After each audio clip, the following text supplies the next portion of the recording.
I'm so glad we are doing this. At some point, I wish we have done this earlier because why not? I get many questions from frustrated students, and I try to direct them to a teaching I did in 2016. Many of them who listen to that teaching and apply the things I said testify of increasing the academic grades.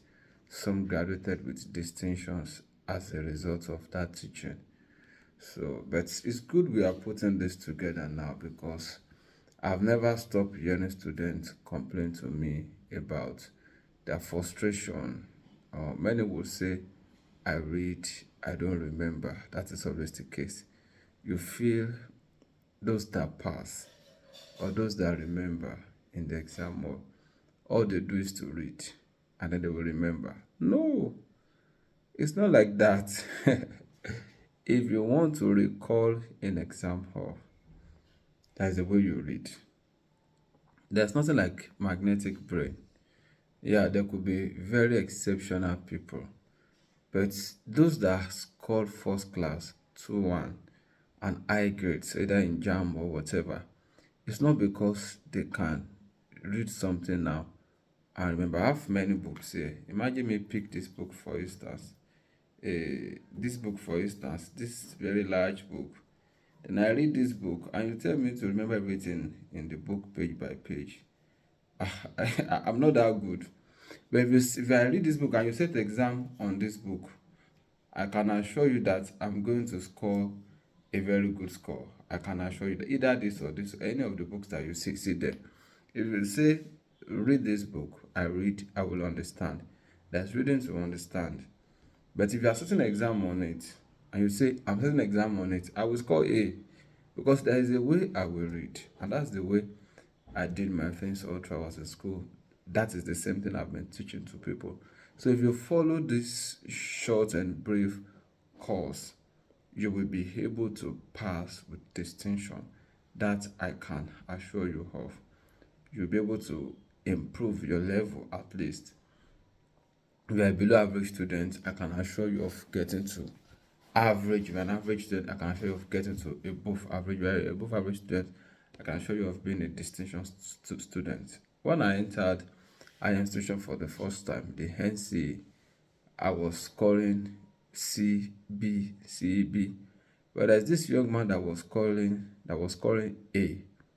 And I'm sure I know what lecturers were asking the exam and I answered. So why am I not having the kind of grade this guy was having?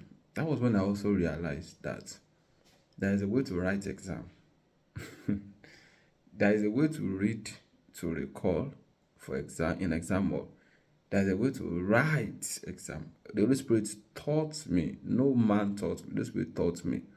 I applied it and I began to see results. So these are the things I'm going to be showing you in this course.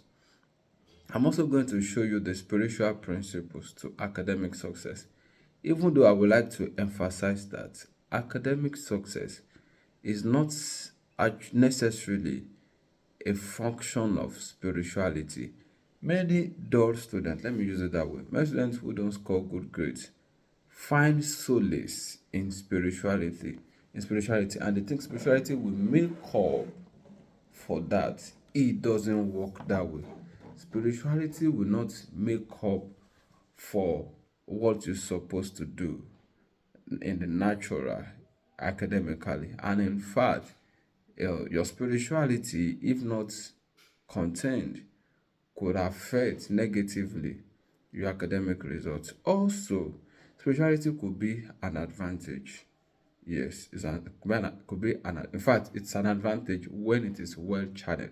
It was an advantage for me anyway. Also, you will realize that those that pass well in class, they are not necessarily the richest. The best student, the top students are not necessarily the richest in the school or the richest in the class. In fact, people from rich families may find themselves scoring low most of the times. Most of the times. Also, the most spiritual is not necessarily or always the most academic excellent student. This tells you that the factors that determine academic success is beyond finance and spirituality. Even though those factors could help, the lack of money is not really a disadvantage for the kind of success that you need in your academics. I hope I'm able to explain this fact to you very, very well. And there is no place where you don't have below average students or average students, either in medicine department, in private university, in Oxford University, wherever you get to, even in the if there's anything like list department, there is no place where you don't have below average, average, above average, and excellent students. But I love the scripture, Second Timothy, that says, in a great house there are several vessels, some are to honor, some are to dishonor.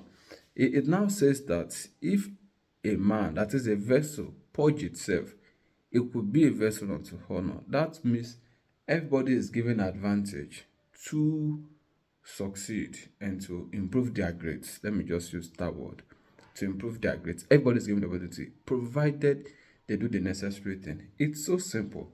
What it will take me that stay in Ibadan, your state, to get to Lagos is not from what it will take somebody in Kwara State, Ilorin, to get to Lagos. But the person in Ilorin has the advantage to also get to Lagos. They may only need to put in more effort than I would do. But both of us can get there. And if I'm not careful, they can get there ahead of me. So there is really no student, even there's no potential in them to have a good grade or to do well in their exams. So this is the reason I'm putting this course together, so that I can answer many questions. I can draw from examples of many people that have gone through this teaching and they have come out and tell me, oh, what you said worked. I can draw example from them, and I can also help you. Um, I believe I'm just begging you to apply the things I will say, and that will be the best decision you ever made for your academics. So let's go and don't miss any class. Do your test also promptly. You're going to really love it.